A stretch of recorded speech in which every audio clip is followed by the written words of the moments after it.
नमस्कार दोस्तों, break exam में आप सभी का स्वागत है। आज के टॉपिक में महत्वपूर्ण नियुक्तियों के बारे में हम चर्चा करेंगे। करंट अफेयर का यह एक ऐसा टॉपिक है जहां से आपके परीक्षाओं में सवाल डेफिनेटली पूछे जाते हैं। आज के वीडियो में हम विस्तार से महत्वपूर्ण नियुक्तियों के बारे में देखेंगे और उनकी कुछ व्याख्याएं भी देखेंगे जहां से रिलेटेड क्वेश्चन भी बनते हैं और अक्सर एग्जामों में पूछे जाते हैं। तो चलिए आज शुरू करते हैं एक महत्वपूर्ण क्वेट से। तो जब तक किसी काम को किया नहीं जाता तब तक वो असंभव सा लगता है। तो दोस्तों, सबसे पहले जब तक हम किसी काम को करते नहीं हैं तब तक वो बिल्कुल असंभव सा लगता है, लेकिन जब एक बार उस काम को शुरू कर देते हैं उसके बाद वह काम बहुत ही आसान लगने लगता है। तो जीवन में हमेशा याद रखिएगा, जब भी किसी काम को हम शुरू करेंगे तो वो हो सकता है कुछ समय तक के लिए हमें कठिन लगे, लेकिन कुछ समय बाद करने के बाद वह हमें बहुत ही आसान लगने लगता है। तो चलिए आज का क्लास शुरू करते हैं। सबसे पहले देखते हैं भारतीय राज्य गोवा के मुख्यमंत्री कौन बने हैं। तो इसका सही आंसर क्या है? Option A Pramod Sawant. याद रखिएगा, प्रमोद सावंत को मनोहर पार्रिकर के स्थान पर गोवा राज्य का मुख्यमंत्री बनाया गया है। ऑप्शन ए इसका सही आंसर है। आइए इसकी व्याख्या देख लेते हैं। गोवा के मुख्यमंत्री प्रमोद सावंत हैं। यहाँ के राज्यपाल श्रीधरन पिल्लई हैं। याद रखिएगा, यहाँ के राज्यपाल श्रीधरन पिल्लई हैं। वहीं सर्वप्रथम गोवा को पुर्तगाली गवर्नर अल्बुकर्क ने 1510 में जीत लिया था और इसकी किलेबंदी करवाई फिर। तो याद रखिएगा, सर्वप्रथम पुर्तगाली गवर्नर अल्बुकर्क ने 1510 ईस्वी में गोवा को जीत लिया था और फिर इसकी किलेबंदी करवाई थी। वहीं 1961 में पुर्तगाली गोवा को आज़ाद किए। इस प्रकार गोवा भारत का सबसे अंत में आज़ाद होने वाला राज्य बना। तो याद रखिएगा, गोवा भारत का सबसे अंत में आज़ाद होने वाला राज्य है। वहीं अंत में 56वां संविधान संशोधन 1987 के द्वारा गोवा को भारतीय संघ में राज्य के रूप में शामिल कर लिया गया। तो इस प्रकार से 56वें संविधान संशोधन अधिनियम 1987 के द्वारा गोवा को भारतीय राज्य में शामिल कर लिया। आइए आगे देख लेते हैं। हाल ही में मोपा एयरपोर्ट का नाम बदलकर मनोहर पार्रिकर एयरपोर्ट कर दिया गया है। ये भी कई बार एग्जाम में पूछा जा सकता है कि मोपा एयरपोर्ट का नाम बदलकर किसके नाम पर रखा गया है। तो ये मनोहर पार्रिकर एयरपोर्ट कर दिया गया है। और आगे देख लेते हैं। गोवा की विधानसभा की कुल सीटें 40 हैं, ये भी याद रखिएगा। वहीं गोवा भारत का सबसे न्यूनतम क्षेत्रफल वाला राज्य है। तो याद रखिएगा, गोवा भारत के 28 राज्यों में सबसे न्यूनतम क्षेत्रफल वाला राज्य है। वहीं गोवा भारत का एकमात्र हर घर जल प्रमाणित वाला राज्य बन गया है। तो याद रखिएगा, गोवा भारत का एकमात्र हर घर जल प्रमाणित वाला राज्य बन गया है। गोवा भारत का एकमात्र रेबीज से मुक्त राज्य है। तो याद रखिएगा, गोवा भारत का एकमात्र रेबीज से मुक्त राज्य है। ये भी काफी इम्पोर्टेंट है। और आगे देखते हैं गोवा के बारे में ही। गोवा में मुख्यतः सिग्मो फेस्टिवल और साओ जोजो फेस्टिवल मनाए जाते हैं। तो गोवा में मुख्यतः सिग्मो फेस्टिवल और साओ जोजो फेस्टिवल मनाए जाते हैं। गोवा की राजधानी पणजी है। यहाँ की सबसे महत्वपूर्ण नदी मांडवी और जुआरी हैं। तो याद रखिएगा, गोवा की दो महत्वपूर्ण नदियां हैं, मांडवी और जुआरी, और ये दोनों नदियां अरब सागर में गिरती हैं, ये भी याद रखिएगा। वहीं इसके समुद्र तट को कोंकण तट कहा जाता है और गोवा की भाषा कोंकणी है। तो गोवा की कौन सी भाषा है? तो गोवा की कोंकणी भाषा है और कोंकण तट इसके समुद्र तट को कहा जाता है। गोवा में फुगड़ी और देखनी नृत्य किए जाते हैं, ये भी याद रखिएगा कि गोवा में फुगड़ी और देखनी नृत्य किए जाते हैं। और गोवा के बारे में कुछ इम्पोर्टेंट तथ्य देख लेते हैं। गोवा भारत का एकमात्र ऐसा राज्य है जिसने सबसे पहले समान नागरिक संहिता यूसीसी अर्थात यूनिफॉर्म सिविल कोड को लागू किया है। तो याद रखिएगा, गोवा भारत का एकमात्र ऐसा राज्य है जिसने यूनिफॉर्म सिविल कोड को लागू किया है। वहीं समान नागरिक संहिता का उल्लेख भारतीय संविधान के अनुच्छेद 44 में हुआ है। तो ये भी याद रखिएगा कि समान नागरिक संहिता का उल्लेख भारतीय संविधान के अनुच्छेद 44 में किया गया है।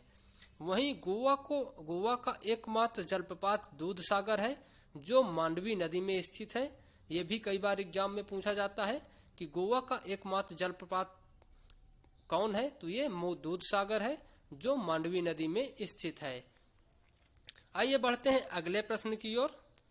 हाल ही में भारत के 50वें मुख्य न्यायाधीश कौन बने हैं? तो इसका सही आंसर क्या है?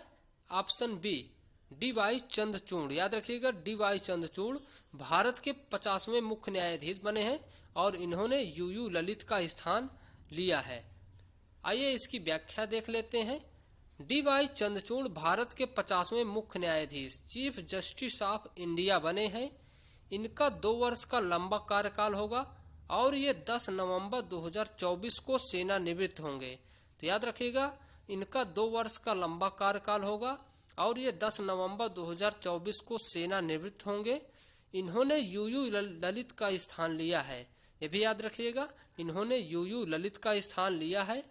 और सीजेआई और सर्वोच्च न्यायालय के न्यायाधीशों की नियुक्ति भारत का राष्ट्रपति करता है। याद रखिएगा कि सर्वोच्च न्यायालय के न्यायाधीश और मुख्य न्यायाधीश की नियुक्तियां राष्ट्रपति द्वारा की जाती हैं और ये अनुच्छेद है 124 का 2 के अनुसार। याद रखिएगा, 124 से 129 के बीच में सर्वोच्च न्यायालय के शक्तियां और कार्य हैं, तो उन्हीं में 124 के 2 के अनुसार इनकी नियुक्ति की जाती है।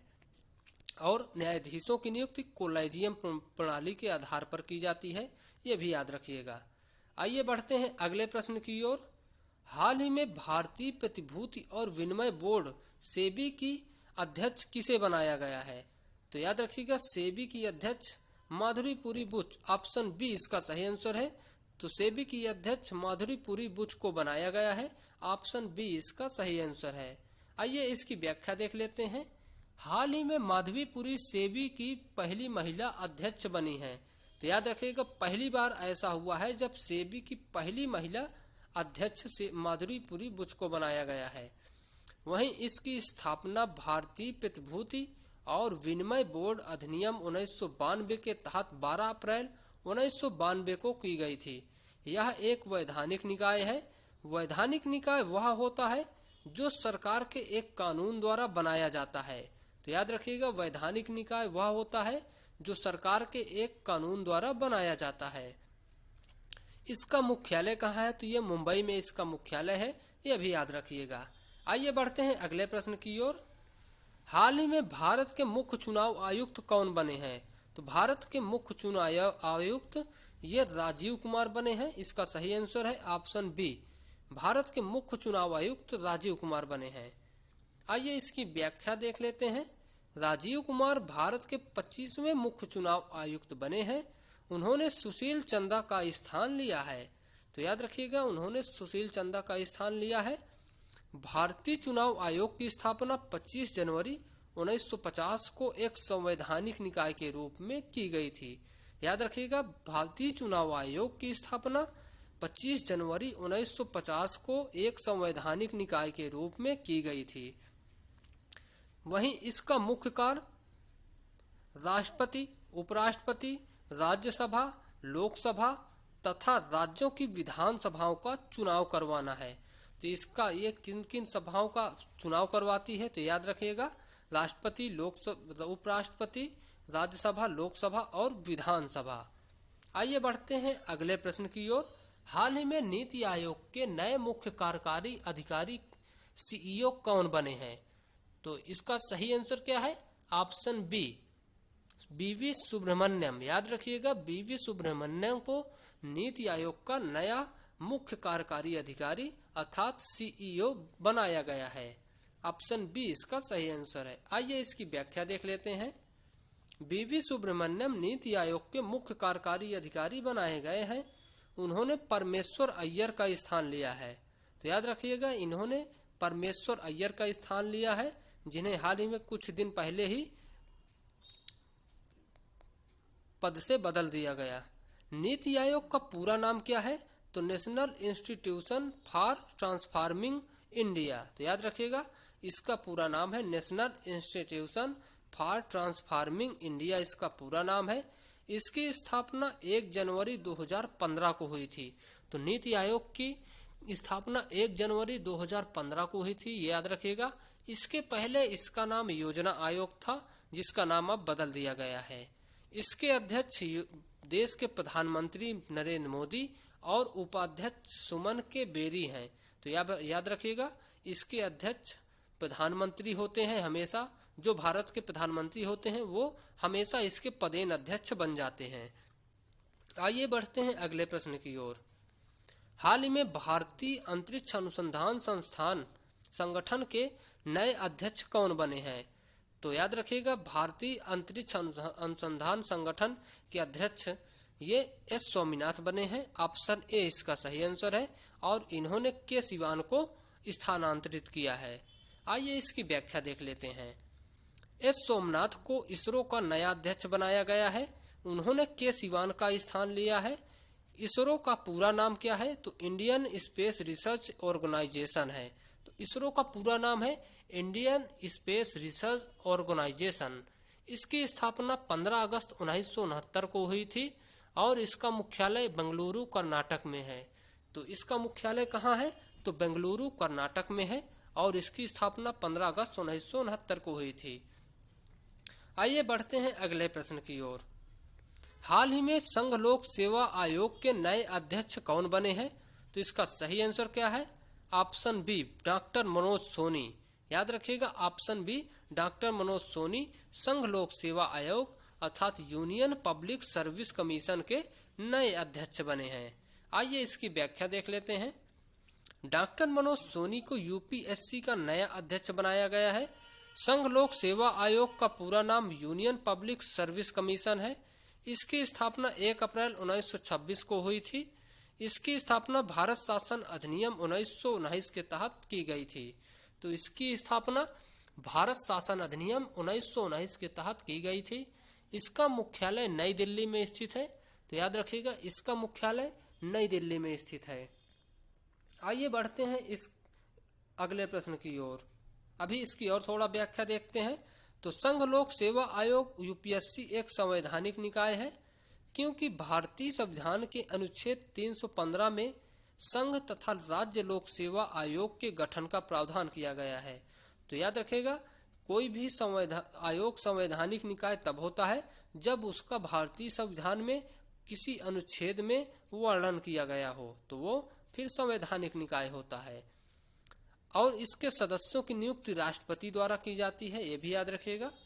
आइए बढ़ते हैं अगले प्रश्न की ओर। हाल ही में राष्ट्रीय अनुसूचित जाति आयोग का नया अध्यक्ष किसे बनाया गया है? तो इसका सही आंसर क्या है? ऑप्शन बी विजय सांपला को राष्ट्रीय अनुसूचित जाति आयोग का अध्यक्ष बनाया गया है। आइए इसकी व्याख्या देख लेते हैं। विजय सांपला को राष्ट्रीय अनुसूचित जाति आयोग का अध्यक्ष बनाया गया है। इसे 19 फरवरी 2004 को स्थापित किया गया है। इसका मुख्यालय नई दिल्ली में स्थित है। यह एक संवैधानिक निकाय है क्योंकि इसका उल्लेख भारतीय संविधान के अनुच्छेद 338 में किया गया है। तो याद रखिएगा, इसका उल्लेख भारतीय संविधान के अनुच्छेद 338 में किया गया है। आइए बढ़ते हैं अगले प्रश्न की ओर। हाल ही में भारत के नए चीफ ऑफ डिफेंस स्टाफ किसे बनाया गया है? तो इसका सही आंसर क्या है? ऑप्शन बी अनिल चौहान को भारत का नया चीफ ऑफ डिफेंस स्टाफ अर्थात सीडीएस बनाया गया है। आइए इसकी व्याख्या देख लेते हैं। अनिल चौहान भारत के दूसरे चीफ ऑफ डिफेंस स्टाफ बनाए गए हैं। भारत के पहले सीडीएस जनरल विपिन रावत थे, जिनका पिछले वर्ष हेलीकॉप्टर दुर्घटना में निधन हो गया। सीडीएस का मुख्य कार्य तीनों सेनाओं के मध्य आपसी सहयोग को बढ़ावा देना होता है। तो वहीं विपिन रावत उत्तराखंड के निवासी थे। इन्हें 2020 में पद्म विभूषण से सम्मानित किया गया था, ये भी याद रखिएगा। आइए बढ़ते हैं अगले प्रश्न की ओर। हाल ही में भारत की सबसे पुरानी पार्टी कांग्रेस का नया अध्यक्ष किसे बनाया गया है? तो इसका सही आंसर क्या है? ऑप्शन डी मल्लिकार्जुन खड़गे को।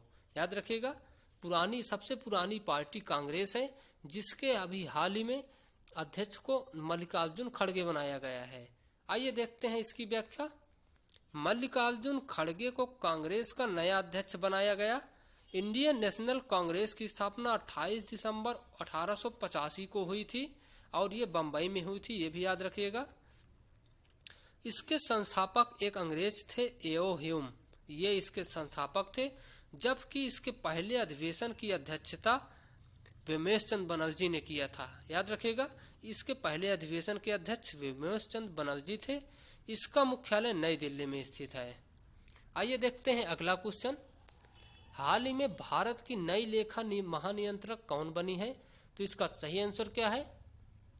भारती दास। याद रखिएगा, भारती दास को भारत की नई लेखा महानियंत्रक बनाया गया है। आइए इसकी व्याख्या देख लेते हैं। भारती दास भारत की नई CGA controller general of accounts बनी है। भारती दास सीजीए का पद संभालने वाली 27वीं अधिकारी बनी है। यह भारत सरकार के लेखा मामलों के प्रमुख सलाहकार होते हैं। तो यह भारत सरकार के लेखा मामलों के प्रमुख सलाहकार होते हैं। और आगे देख लेते हैं अगला क्वेश्चन। भारत में खादी और ग्रामोद्योग आयोग के नए अध्यक्ष किसे बनाया गया है? तो इसका सही आंसर क्या है?